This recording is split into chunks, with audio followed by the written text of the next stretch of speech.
আসসালামু আলাইকুম বন্ধুরা। আশা করছি সবাই ভালো আছো। কথায় আছে না মাছে ভাতে বাঙালি, কথাটা কিন্তু একদম সত্যি। আর এটা পরীক্ষিত আমাকে দিয়ে। আমাকে যত খাবারই দাও না কেন আমার পেট ভরে না বা তৃপ্তি আসে না। যখন মাছ দিয়ে ভাত খেতে পারি আমার খুবই ভালো লাগে। আর সেটা যদি হয় ছোট মাছ তাহলে তো কোনো কথাই নেই। কারণ বড় মাছের থেকে আমার কাছে ছোট মাছটা ভালো লাগে। ছোট মাছ কাটাকাটি করতে যদিও একটু কষ্টকর ব্যাপার, তারপরে খেতে তো মজা।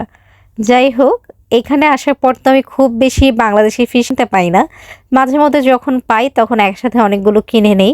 এখন অনেকেই বলবে আপু ফ্রোজেন ফিশ খেতে ভালো লাগে না। কথা সত্যি, কিন্তু কথায় আছে না নাই মামার থেকে কানা মামা ভালো। এই হচ্ছে আমার অবস্থা।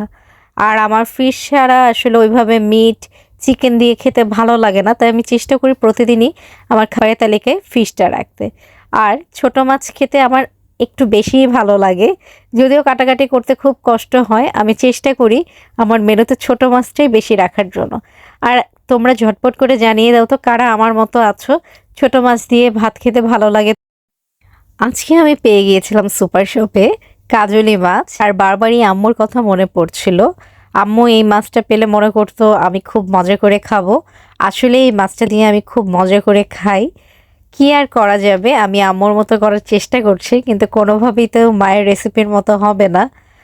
আম্মু হয়তো রেসিপিটা দেখলে বুঝতে পারবে কি ভুল করছি আমি। এখন বলে দিলে হয়তো নেক্সট টাইম আমি অন্যভাবে রান্না করতে পারবো।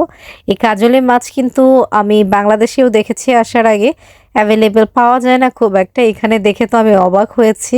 আর আমি কিছুটা কিনেও নিয়েছি, যেহেতু আমি একা মানুষ, সো অল্পই নিয়েছি, খুব বেশি আজকে রান্না করছি না। আর এটার সাথে খাওয়ার জন্য ডালও রান্না করে নিব, পাতলা ডাল। পাতলা ডালের রেসিপি আর কি শেয়ার করব তোমাদের সাথে, তোমরা তো সবাই জানো। এইটাও সবারই জানা রেসিপি, খুব নর্মাল কিছু মশলা দিয়ে এই রেসিপিটা করা যায়। আমি পানি দিয়ে নিচ্ছি এই পর্যায়ে। আর যা যা ইনগ্রেডিয়েন্টস ইউজ করেছি আমার তো মনে হয় তোমরা সবাই বুঝতে পেরেছো। তারপরে যদি না বুঝে থাকো অবশ্যই আমাকে কমেন্ট করে দিও, আমি চেষ্টা করব বলে দেওয়ার জন্য। আর অনেকেই এই মাছটা হয়তো কালো বেগুন দিয়ে খাও, কিন্তু আমার কাছে শুধুই আলু আর টমেটো দিয়ে খেতে ভালো লাগে। তোমাদের যদি কালো বেগুন ইউজ করতে মন চায় সেটা করতেই পারো।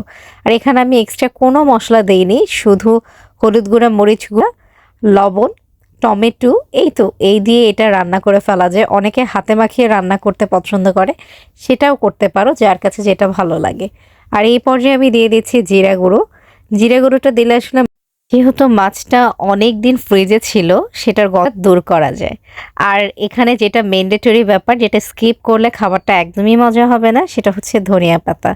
ধনিয়া পাতা কিন্তু ছোট মাছ রান্না করতে হলে দিতেই হয়, আদারওয়াইজ কিন্তু টেস্ট প্রপারলি পাওয়া যায় না।